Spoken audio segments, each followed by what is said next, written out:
দেশ এবং প্রবাসে যারা আছেন সবাইকে ঈদ মুবারক। যদিও আমরা আজকে ঈদ উদযাপন করছি অনেক, আলহামদুলিল্লাহ অনেক ঘোরাঘুরি হয়েছে, অনেক কিছু হয়েছে, খাবার দাবার এভরিথিং ঘোরাঘুরি। তো আগামীকালকে বাংলাদেশ ঈদ, বিশেষ করে বাংলাদেশে এই অবস্থানরত যত আমার পরিচিত মুখ আছে, পরিচিত অপরিচিত সবাইকে ঈদ মুবারক। আসসালামু আলাইকুম। ঈদ মুবারক সাদিক।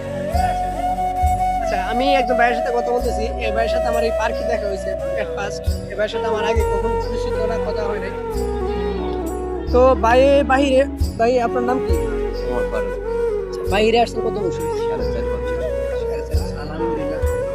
তো 4.5 বছর যেহেতু হয়েছে, তো লাইফ থেকে অনেকগুলো ঈদই প্রবাসে কাটাইছে মনে হয়। অনেকগুলো কাটাইছেন না? 4টা ঈদ কাটাইছেন। তো আপনি যে 4টা ঈদ বাহিরে কাটাইছেন, তো আপনার মনের মধ্যে কোনো আক্ষেপ আছে কিনা যে বাহিরে আইসা লাইফে যে ঈদগুলা, ঈদের যে একটা মানে পরিপূর্ণতা, ঈদের যে একটা পরিপূর্ণতা বলতে গেলে আমরা একটা জিনিস বুঝি, যদি ফ্যামিলি মেম্বার মা বাবা সবাই কাছে থাকে আমরা এটা পরিপূর্ণ মনে করি। যদি কারো ওয়াইফ বাবা ছেলে মেয়ে থাকে, সবাই যখন একসাথে থাকে, তখন এটা আমরা পরিপূর্ণ মনে করি যে এটা পরিপূর্ণ একটা ঈদ উদযাপন। আচ্ছা, আপনারা তো এখানে দেশে মা বাবা ভাই বোন সবাই আছে ফ্যামিলি মেম্বারের মধ্যে মা নাই, আমরা সবাই আছি। আলহামদুলিল্লাহ। তো তাদেরকে সারা যে বাইরে ঈদটা করেন, এটা আপনার কাছে কি কোনো আক্ষেপ আছে কিনা যে নিজের কাছে খুব আক্ষেপ দেশে ঈদ করতে পারতেছে না, বা খুব হায় আফসোস, এরকম কোনো আক্ষেপ আছে কিনা আপনার?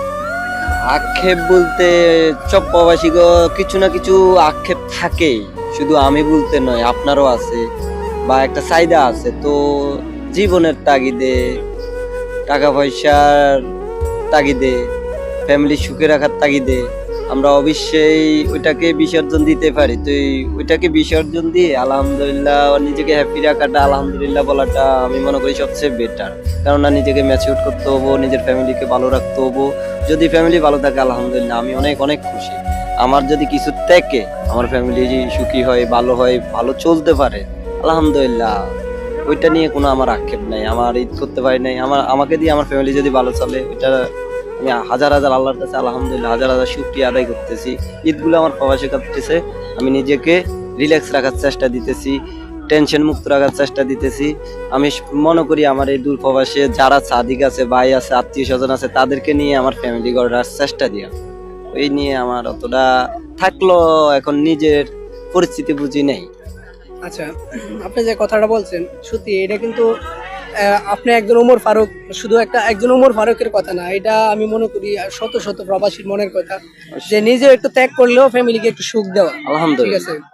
আচ্ছা, স্পেশালি ঈদকে মেনশন করে আপনি কি কোনো কেনাকাটা করছেন কিনা, যে ঈদকে মেনশন করে যে ঈদে এটা জাস্ট শুধু অনলি ঈদে পড়বেন মেনশন করে আমি একটা তোপ কিনছিলাম 10 টাকা দামে। 10 টাকা দাম। আচ্ছা, তো আরো ভালো কিছু কিনতে পারতাম, কিনি নাই, কি লাভ। ঈদে এখানে তো দেশ থেকে আনছি একটা শার্ট প্যান্ট, এগুলো দেখতেছি আমার কাছে এগুলো স্পেশাল, আমার দেশের এগুলো স্পেশাল আমার কাছে এখানে দেখানোর মতো কেউ নাই, সাউনের মতো কেউ নাই, সালাম দিয়ে নতুন পোশাক গায়ে দিয়ে যায় অমনও কেউ নাই। তো যেতটুকু আছে ততটুকু সন্তুষ্ট, স্পেশালি কিছু কিনা হয় আলহামদুলিল্লাহ। আলহামদুলিল্লাহ।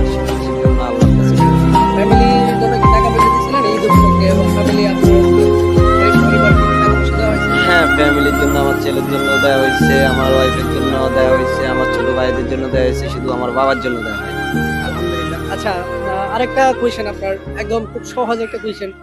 এই ঈদে স্পেশালি কোন মানুষটাকে সবচেয়ে বেশি মিস করছেন? আজকে যে দিনটা গেছে এই দিনটাতে স্পেশালি যে এই মানুষটাকে সবচেয়ে বেশি মিস করছেন?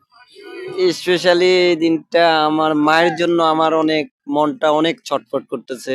আমার মা একদিকে দিয়ে আমার মা নাই, আরেক দিকে দিয়ে আমার মাকে আমি মিস করতেছি। সব দিকে দিয়ে আমার মায়ের সব আমার। ভাই, এটা সত্য, সবাই মানে ছেলেরা মা